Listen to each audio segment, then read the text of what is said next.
증인이 이제 한 22시 6분경에 들어가셨다가 한 10분경 나오십니다. 한 4분 정도 있었는데 집무실 안에서는 그러면 윤석열 대통령하고 어떤 대화를 나누셨습니까? 대통령께 뭐 그런 말씀을 드렸던 것 같습니다. 어떤 이유로도 계엄은 절대로 안 됩니다. 그리고 그 우리나라의 대외 신인도 계엄이 만약에 있게 되면 우리나라 대외 신도가 땅에 떨어지고 뭐 우리 경제가 하여튼 무너집니다. 그랬더니 그렇게 말씀을 드렸던 것 같고요. 그랬더니 대통령께서는 그 대통령으로서 결정을 한 거다. 그 다음에 지금 이제 준비가 뭐 다 되어 있기 때문에 이제 돌이킬 수 없다. 뭐 이런 취지의 말씀을 하셨던 것 같습니다. 아니 제가 혹시나 해서 말씀을 드린 건데 이 사건 관련해서 여러 가지 중계가 되고 있습니다. 네. 앞에 재판 진행은 보고 오신 거죠? 뭐 다 보진 않았습니다. 네. 그러니까 제가 말씀을 드린 취지는 이제 본인이 기억나시는 걸 말씀하셔야 되고 딴 사람이 뭐라고 얘기했기 때문에 거기 맞춰서 답변하시고 이런 거는 안 됩니다. 그러니까 이제 네, 무슨 말씀인지 알겠습니다. 예, 본인이 지금 기억나시는 대로 말씀하셔야 되는 네, 겁니다. 네, 네. 네, 일단 질문에 답변하신 거죠? 예. 계속 질문하시죠. 네, CCTV 22시 12분 52초 제시하겠습니다. 보면 이제 주출입문에서 김영인 장관이 들어오면 손가락 하나를 표시합니다. 그 증인 앉은 쪽을 향해서.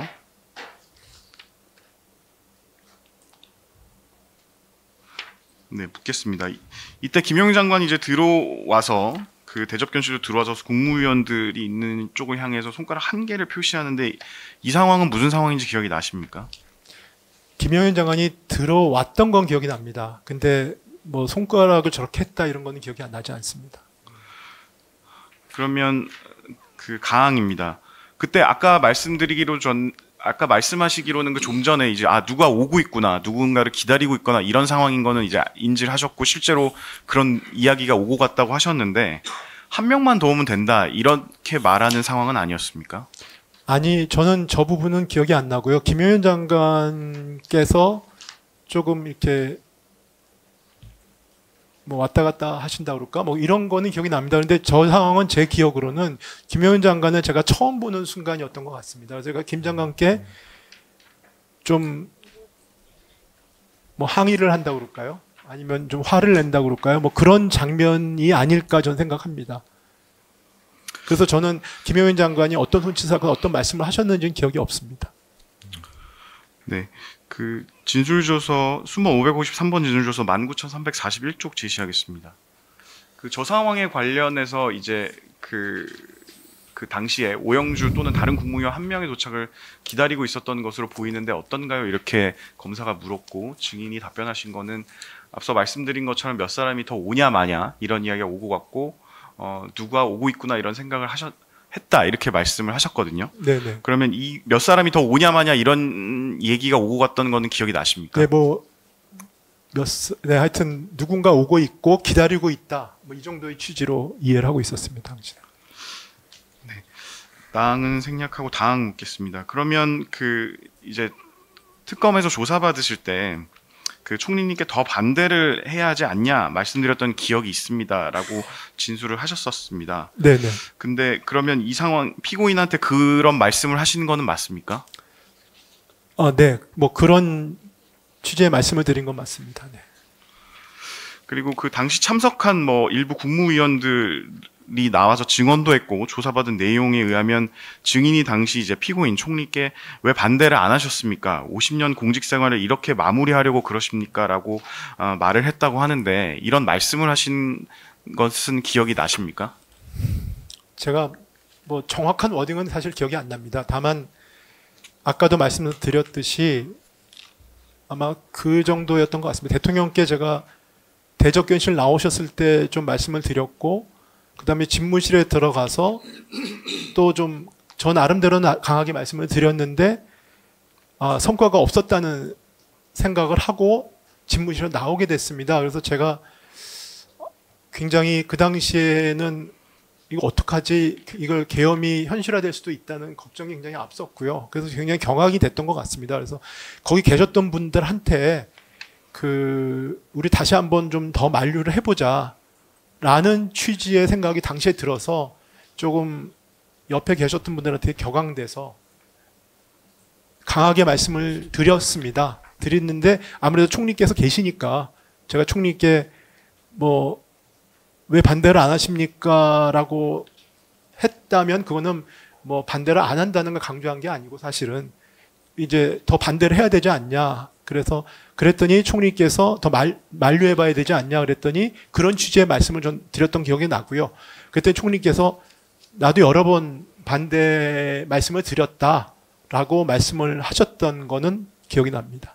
지금 뭐 정확한 단어가 기억나지 않는다고 말씀하시는데 일부 아까 질문에 나온 것처럼 증인으로 나온 일부 국무위원들은 이제 증인이 이제 피고인에게 왜 반대를 안 하셨습니까? 50년 공직생활 이렇게 마무리하실 겁니까? 이렇게 말을 했다고 말씀하신 분이 있으시거든요. 네. 이렇게 말을 했을 수도 있을 것 같습니까? 아니면 본인 기억에 이렇게 말은 안 한 것 같습니까? 뭐 그런 취지의 얘기를 했을 수는 있을 것 같습니다. 왜냐하면 저는 당시 제 스스로가 저한테 제 공직 생활을 돌아봤거든요. 순간적으로. 그렇기 때문에 그 비슷한 얘기를, 그러니까 그런 취지의 말씀은 드릴 수 있었을 것 같습니다. 네, 다음 질문하시죠. 네, 그럼 이상민 장관한테 너는 예스맨이니까 노라고 못했겠지 이런 말씀을 하신 기억은 있으십니까? 글쎄 그 부분은 뭐 진짜 기억이 잘 안 나는데요. 이 장관한테도 제가 그 비슷한 상황에 쓴소리를 했던 것 같아요. 이 장관이 먼저 와 있었으니까요. 그러니까 또 그 같이 좀 더 우리가 만류를 해야 되지 않냐라는 상황에서 당시 저는 좀 뭐 격앙됐다고 표현을 들까 화가 났다고 표현을 들까 뭐 그렇기 때문에 조금 강하게 쓴소리를 하는 과정이었습니다. 네. 그러면 뭐 증인이 비상계엄 대통령이 비상계엄을 김영현과 이야기하고 김영원과만 이야기하고 준비한 거냐 이렇게 말을 한 적 있습니까? 그거는 뭐 저기 제가 신원식 실장한테 그런 얘기를 했다고 누군가 얘기를 한 걸 제가 들었는데 그 부분은 뭐 어느 정도 기억이 나는 것 같습니다. 그 부분은 제가 안보실장한테는 분명히 안보실장이 모르신다는 거가 좀 사실은 당초에는 상상이 가지 않았었습니다. 그래서 안보실장께 어떻게 된 거냐 이런 걸 드렸던 것 같고 실장도 몰랐다 그러시길래 제가 그런 식의 취지의 얘기를 했었을 것 같습니다. 네. 했을 것 같다고 말씀하시는 거는 이제 정확한 단어가 기억이 안 난다는 말씀이신 거죠? 네, 그런 취지의 얘기를 했었을 것 비슷한 같다. 내용을 이야기했을 것 네, 같다. 왜냐면 안보실장한테 제가 좀 그렇게 얘기했던 것 같습니다. 예, 계속 질문하시죠.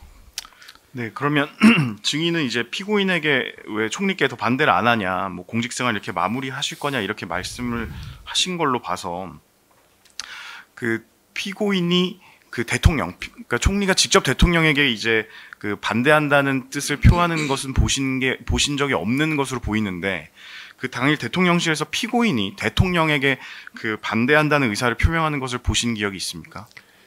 그러니까 직접 보신 걸 말씀드립니다. 당시는 제가 뭐 결과적으로 한 선포하기 20분 전에 갔더라고요. 그렇죠? 그러니까 굉장히 짧은 시간입니다. 지금 그래서 총리께서는 그 전에 더 오래 계셨기 때문에 뭐 총리께서 여러 번 말씀을 드렸다고 말씀을 하셨고요. 그렇지만 제가 있는 사이에서 뭐 정확히 그런 기억은 없습니다. 네.